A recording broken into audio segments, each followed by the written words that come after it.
Hello friends, my name is Alex Arks and today I'm going to be showing you my 7 top tips for completing Final Fantasy VII Remake on hard. If you're like me, you may have just gone through the game on normal, just hitting square lots and then occasionally hitting triangle and then, ooh, I've got an ATB, might as well use that, and then just gone back to hitting square again. On hard mode though, that won't really cut it. Enemies are stronger and harder to stagger. You can't use any items for recovering HP or MP, and benches, well, they only restore HP. The first 2 tips are going to be helpful for you if you're going through your normal and easy playthrough at the moment, and should definitely be done before you start your hard playthrough. The remaining 5 are things that you should think about when you're playing on hard itself. Remember that once you've finished your first playthrough, you unlock chapter select, so if there is any accessories or gear or materia that you've missed, you can travel back to any point in the game and pick them up. With that all said, let's jump into the list. Tip number 1 is get all weapons, proficiencies, and armor and accessories that you're going to need. This sounds like a lot of work, but you will have completed most of this step through your first playthrough. Each weapon has its own ability that is used in battle by consuming an ATB bar. These are weapon specific until you become proficient or have used that ability enough. You should get all weapons and unlock all abilities for use no matter what weapon you have equipped. This ultimately will give you plenty of attack options in battle. With Cloud, for example, Focused Thrust is very good at filling enemy stagger gauges and is always helpful in any battle. Also, Blade Burst is a handy non-physical attack which can damage enemies that are protected by a barrier, which usually negates physical attacks.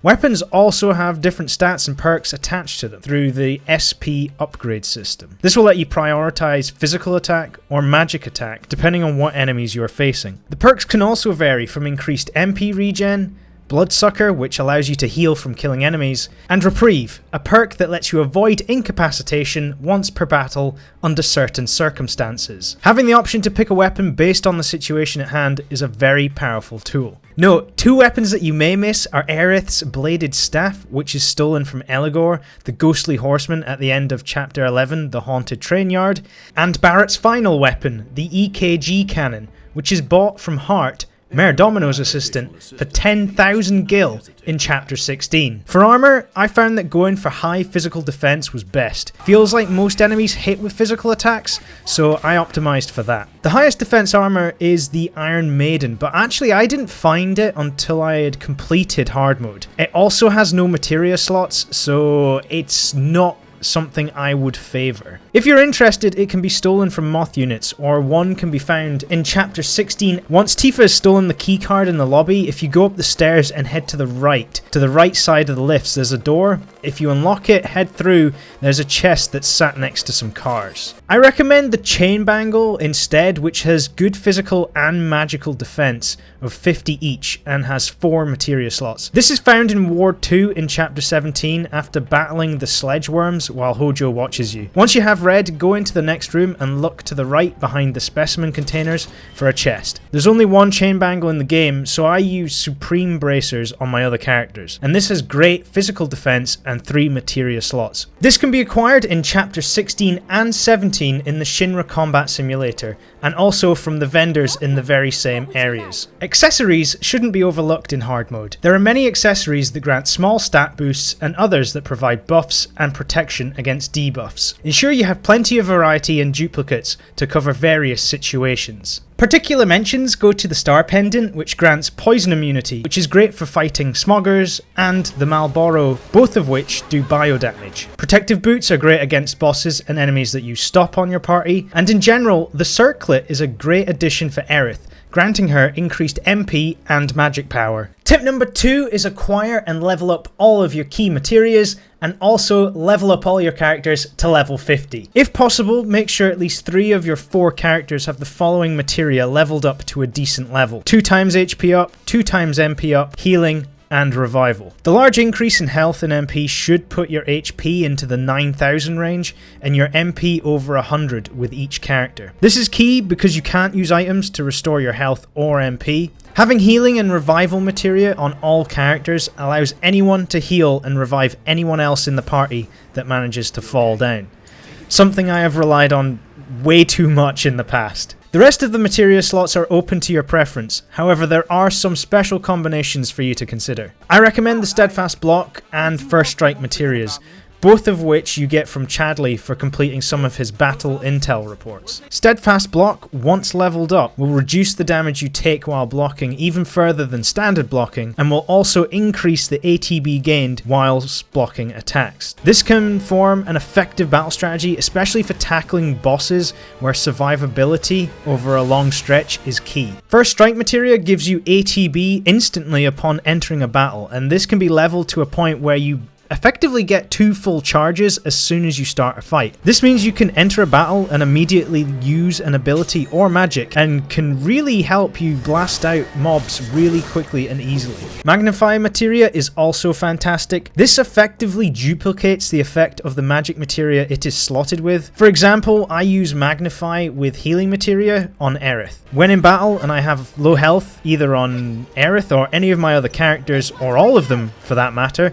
I have Aeith cast Curaga. With Magnify, everybody in the party is healed, rather than just the one character you select. This is helpful because it means you only need to cast Curaga once instead of 3 times to heal everybody. This can be twinned with offensive magic too, and can be used for powerful opening magic moves against mobs. Twin this with the First Strike materia, and you can jump in and wipe out a mob in seconds. Magnify can be found on the 3rd Aeith Crane minigame in the Collapsed Expressway in Chapter 9. Elemental materia is helpful and can be slotted with an element materia to add that element as either damage to your weapon or as a resistance to armour. The best example is fighting Shiva, which you can see right now, whose attacks are all ice elemental. Putting fully leveled elemental and ice materia together in the armour slot means that all of Shiva's attacks are actually healing me, since you've got fully leveled elemental which absorbs the elemental type damage. 2 of these materias are available. One of them is found during Chapter 6 when you're switching off the sun lamps, and the other is obtained at the end of Chapter 14. You have to basically complete every single side quest, and then towards the end of Chapter 14, just before you're about to go over the wall and you've got your grappling gun, you'll find a letter on the ground from the Angel of the Slums. Magic Up Materia is also great, and this is a fantastic addition to Aeith. There are only 2 of these in the game, and they greatly increase your magic strength, so they're very good for a dedicated healer. You can find these in the waste disposal room just before the airbuster fight in Chapter 7, and also as a reward for completing the amateur pull-up quest in Chapter 14. Time materia can prove powerful too. You can use haste in battle to increase your ATB generation, and you can also use stop to actually freeze enemies. Now you can actually freeze enemies in their staggered state, which seems ridiculously overpowered, but yes, you can stagger an enemy and then freeze them in that staggered state, and their stagger bar will not drop. Therefore, you can do increased damage to the enemy over a longer period of time. Time materia can be acquired in 2 different places. The first is for completing the Missing Children side quest in Chapter 14. The second location is in Chapter 17, when you're in the central terminal area of the drum. Notable mentions also include ATB Assist and ATB Stagger, both of which are obtained through Chadley. The Assist gives allies ATB when you use the same ability back to back. I do this quite often using Cloud and Focused Thrust. Focused Thrust is a great move to increase stagger in most enemies, and I usually fight until I have 2 ATB charges, and then I'll unleash 2 Focused Thrusts back to back. This in turn gives my allies ATB to then let them use their abilities. ATB Stagger is a similar boost, giving you ATB upon staggering an enemy, which can be really handy for getting that stagger off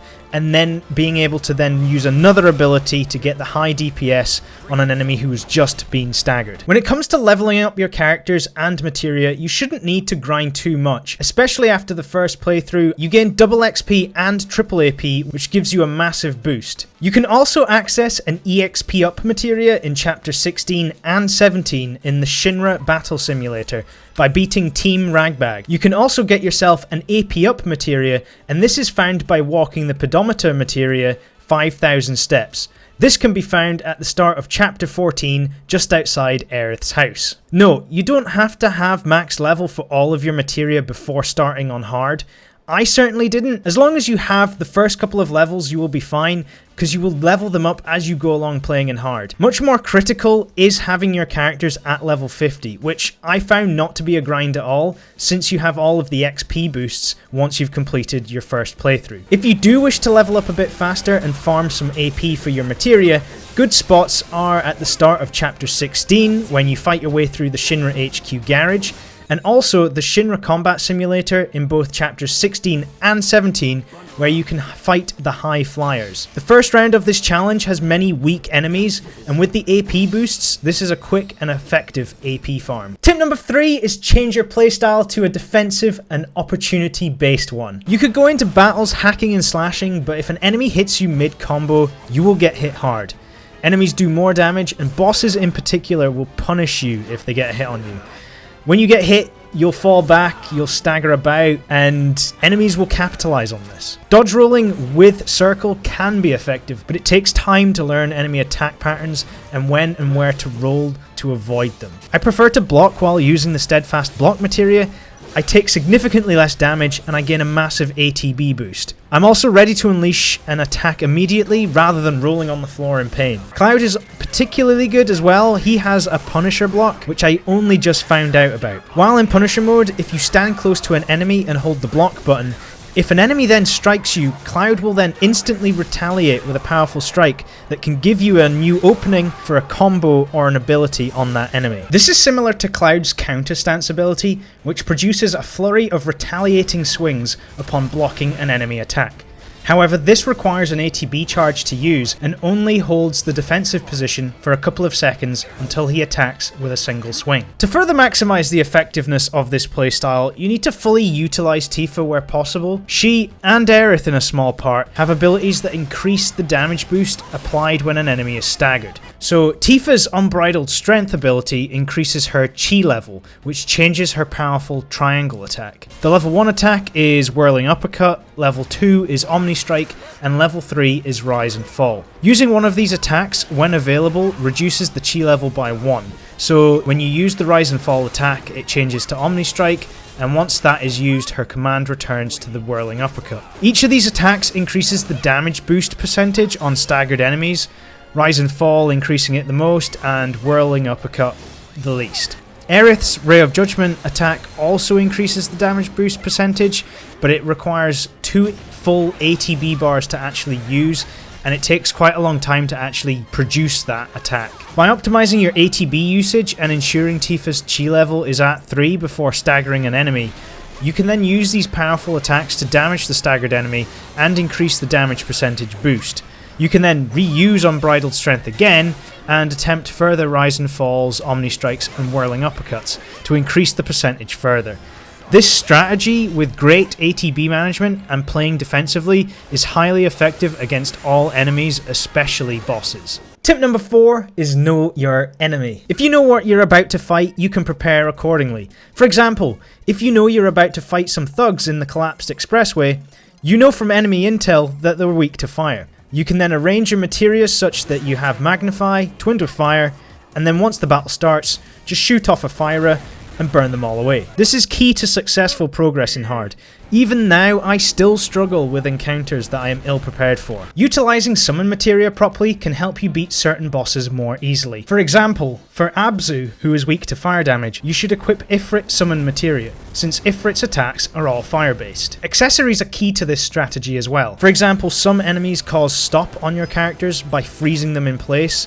The use of protective boots as an accessory can counter this successfully. It is also key to understand stagger and what best influences enemy stagger gauges. Some enemies stagger easily to magic spells, while others are staggered much more readily by physical attacks. Using the Assess Materia and the enemy intel page, you can learn how to best tackle each enemy, and before facing them, arrange your materia and equipment best to exploit their weaknesses. Tip number 5 is complete all your side quests in hard. You may have done these in normal and not be bothered about doing them again, however they do actually reward you with new items. They're mainly manuscripts, and while on the face of it they don't seem important, manuscripts give you SP, and these are the points that you use to upgrade weapons. Acquiring SP also helps to unlock upgrade levels for your weapons, so you unlock more cores once you pass certain SP threshold levels, and these will allow you to maximize your stats and perks. The extra kills and battles you get into will also get you more battle experience and AP for leveling your materia. Tip number 6 is acquire the Gotterdammerung.